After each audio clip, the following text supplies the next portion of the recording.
మీకు పోతురాజు ఎవరో తెలుసా? ఆయన ఎలా జన్మించాడో తెలుసా? ఓసారి శివపార్వతులు వనవిహారానికి వెళ్ళినప్పుడు పార్వతీదేవికి విపరీతమైన దాహం వేసింది. దాంతో ఆమె ఓ సరస్సు దగ్గరికి వెళ్లి 7 దోసిళ్ల నీళ్లు తాగింది. ఆశ్చర్యకరంగా ఆమె చేతి స్పర్శ నుండి 7 అందమైన కన్యలు జన్మించారు. వీరిని మనతో పాటు తీసుకెళ్దామని పార్వతీదేవి శివుణ్ణి కోరింది. వీరు స్వతంత్రులు కాబట్టి వీరిని ఇక్కడే వదిలేద్దామని శివుడు పార్వతితో అన్నాడు.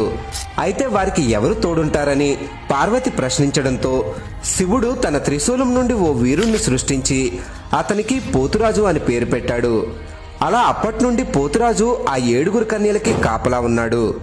ఆ 7 పెరవాణి, శివవాణి, కొండవాణి, మొద్దరాలు, జిక్కులమ్మ, కామవల్లి, సిరువాణి. వీరినే ఎల్లమ్మ, పోచమ్మ, పెద్దమ్మ, పైడితల్లి, బంగారమ్మ అంటూ ఎన్నో రూపాల్లో 101 గ్రామదేవతలుగా కొలుస్తున్నాం. ఈ 101 గ్రామదేవతలకి ఒక్కగానొక్క తమ్ముడు పోతురాజు.